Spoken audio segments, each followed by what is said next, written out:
Querido Juan Ramón, te saludo primero pues con la tristeza de este accidente que tuvo tu antecesor, el rector Barnés, y la muerte de su esposa. Pues, a ver, Joaquín, te escucho un poco mal. ¿Me podrías volver a Sí. hacer un comentario? Sí, perdón, es que se nos cayó ahora sí, como ya sabes, aquí se nos cayó el conmutador. Te decía que te saludo primero pues con la tristeza del accidente del doctor Barnés de Castro, antecesor tuyo en la rectoría, y la muerte de su esposa. Sí, caray, qué tragedia, lo lamento muchísimo.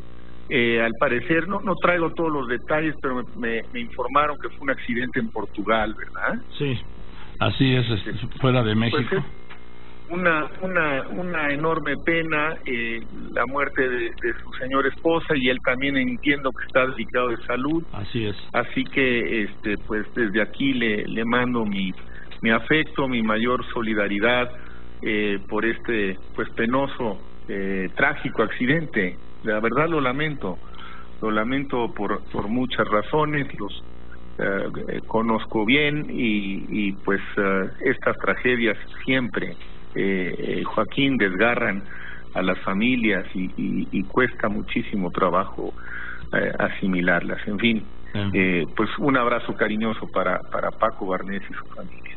Ahora bien, veo que el gobierno de México, no sé, bueno, diferentes voces del gobierno, entre ellas la tuya, sí, bueno, que tú no estás en el gobierno, diferentes voces públicas, perdón, están hablando de pues legalizar. Tú hablabas de la marihuana y del uso medicinal de la amapola.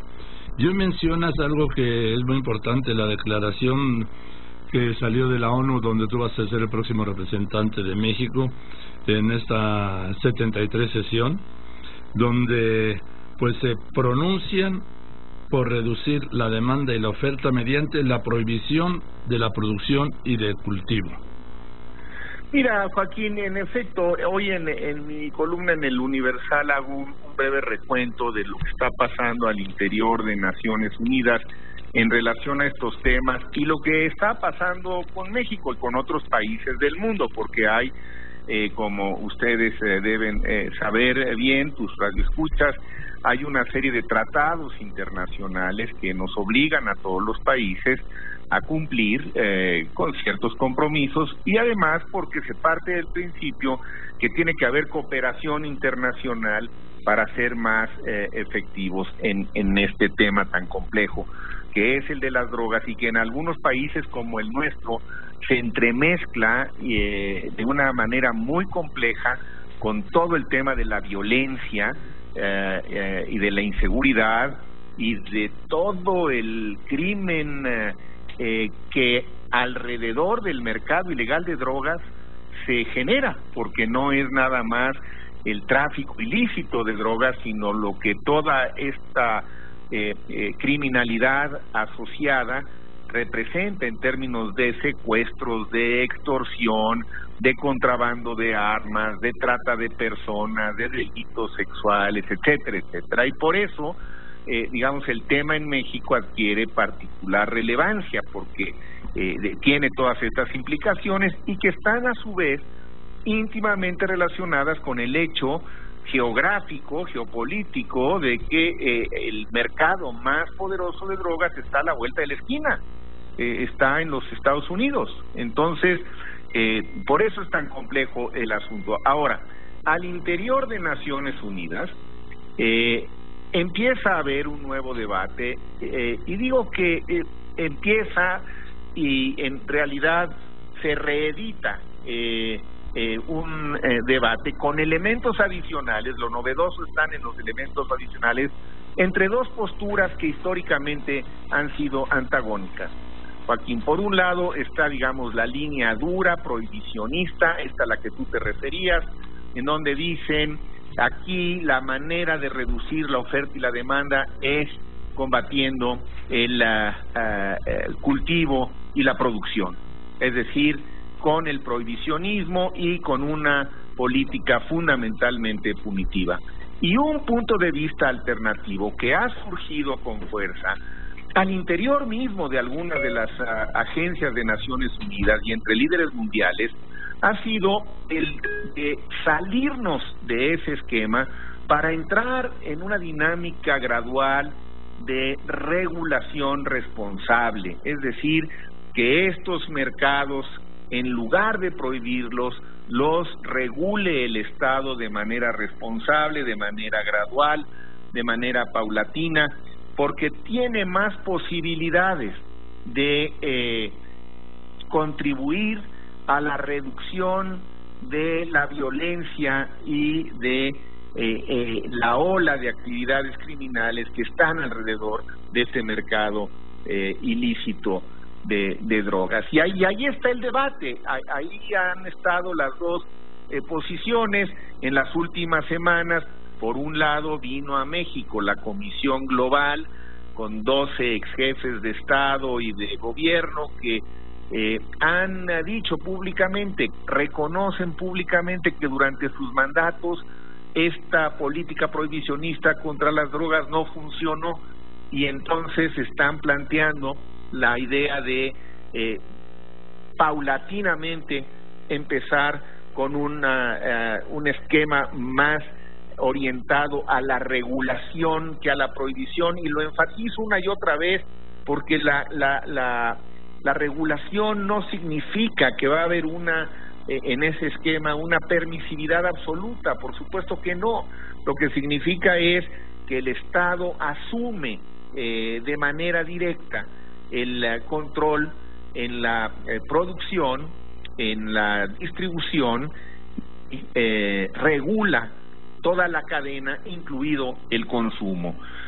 Bueno, en ese contexto también la visión de la salud pública ha ganado terreno, lo cual me da mucho gusto, y entonces parte por diferenciar que no todas las drogas ilegales son igual de dañinas, hay unas que hacen más daño que otras, y una de las que hace proporcionalmente menos daño es la marihuana, y entonces cobra fuerza la idea de generar un marco regulatorio para la marihuana que permita que el esquema prohibicionista quede atrás.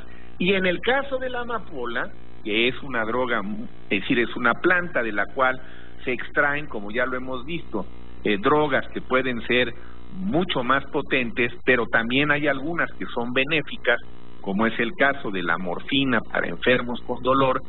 Esa es benéfica. No es benéfica la heroína, que también se extrae de ahí, que esa no tiene ningún uso médico, es un uso totalmente fuera del contexto de la medicina, y lo que se ha planteado es la posibilidad de que para el caso de la amapola pueda haber una regulación para la producción legal de morfina.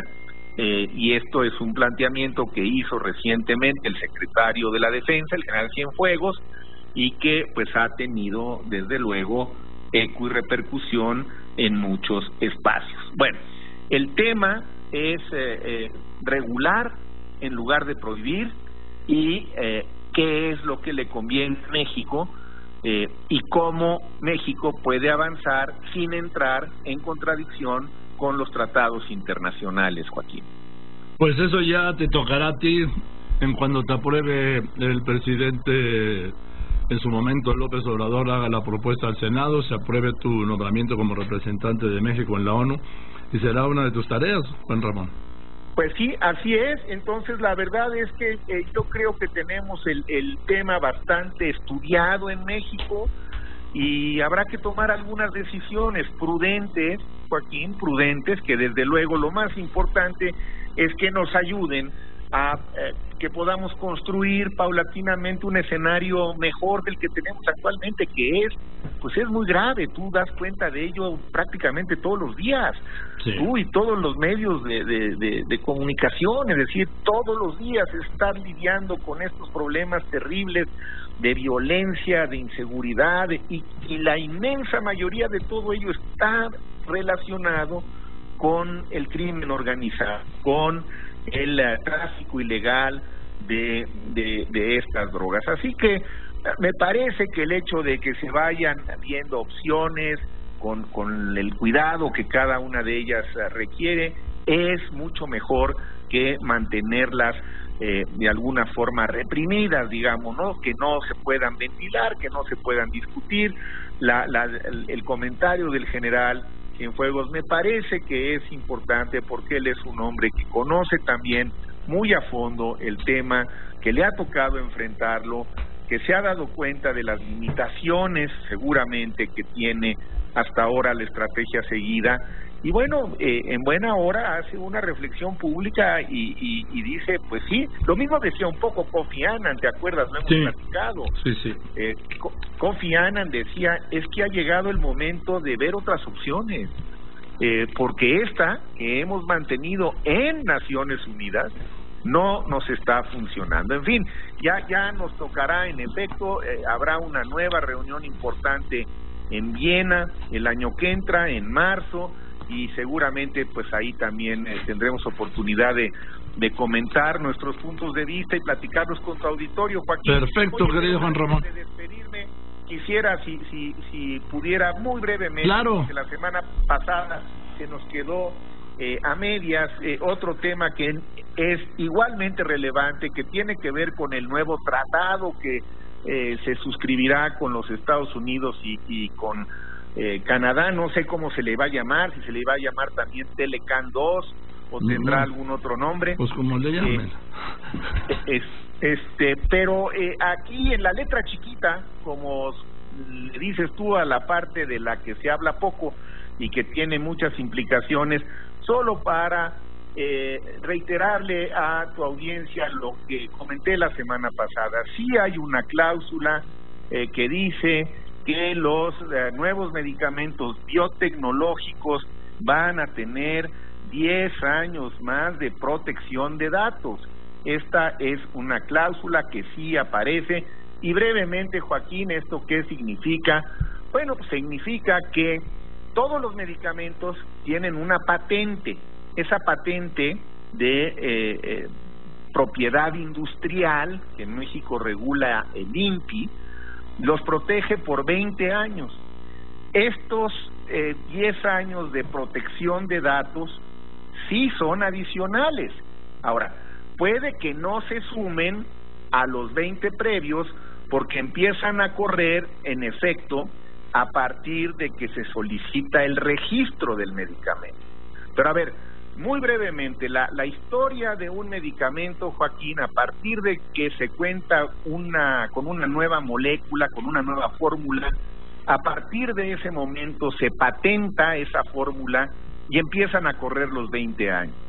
Se tienen que hacer estudios preclínicos, estudios clínicos, de seguridad, de eficacia, que habitualmente consumen entre 12 y 14 años, y entonces se solicita el registro que le da con esta cláusula otros 10 años de protección, ¿no? Y que sí hace que realmente estos productos estén, en mi opinión, protegidos durante demasiado tiempo, porque durante todo este tiempo no se pueden producir medicamentos genéricos o biocomparables, que además, una vez que se libera la patente, una vez que se vence o una vez que vence el plazo de la protección de datos, tardan entre 3 y 5 años en producirse.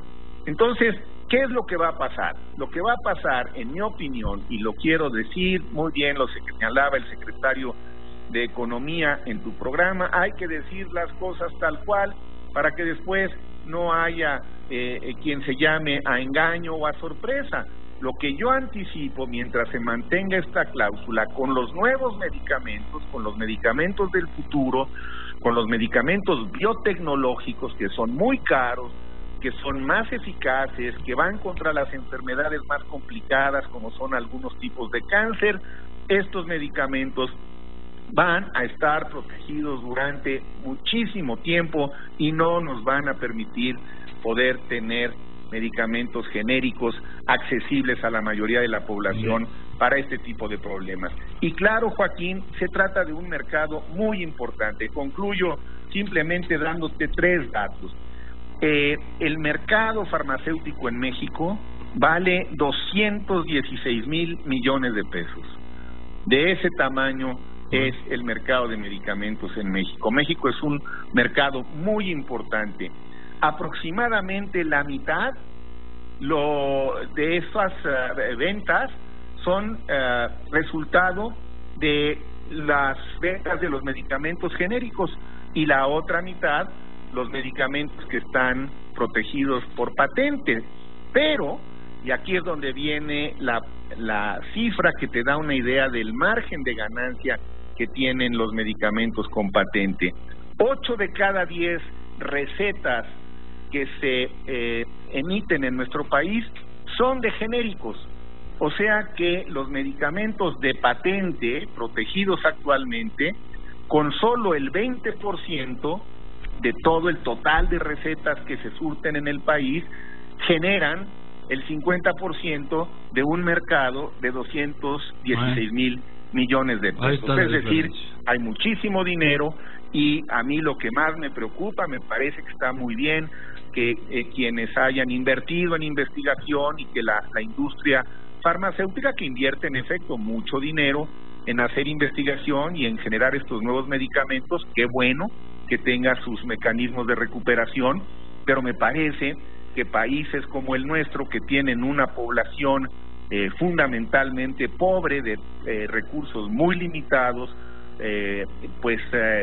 debería tener, en mi opinión, acceso a medicamentos genéricos o biocomparables antes de todo el tiempo que se le está ahora protegiendo a los medicamentos de patente. Cuando yo fui secretario, Joaquín, de Salud, peleé este punto, sacamos adelante los genéricos, y me preocupa que ahora, pues con los nuevos medicamentos, volvamos a tener una situación que limite a un amplio sector de la población. Bueno, pues quería yo simplemente puntualizar esta parte para que no quedaran dudas al respecto. No, claro, además no habíamos quedado en eso. Gracias, querido Juan Ramón, te mando un abrazo. Oye, Joaquín, y bueno, pues, oye, felicidades por tus 50 años. Gracias, Juan Ramón. ¿Qué tal?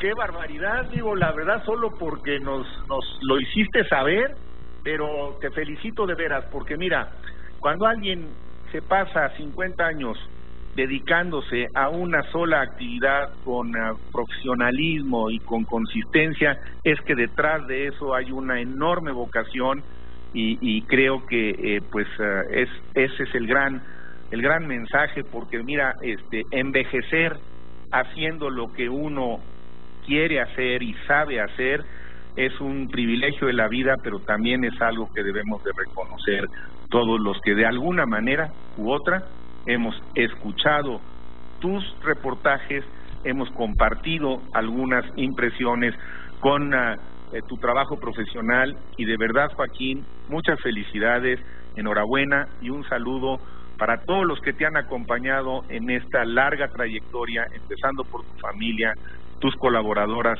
tus colaboradores y tus amigos.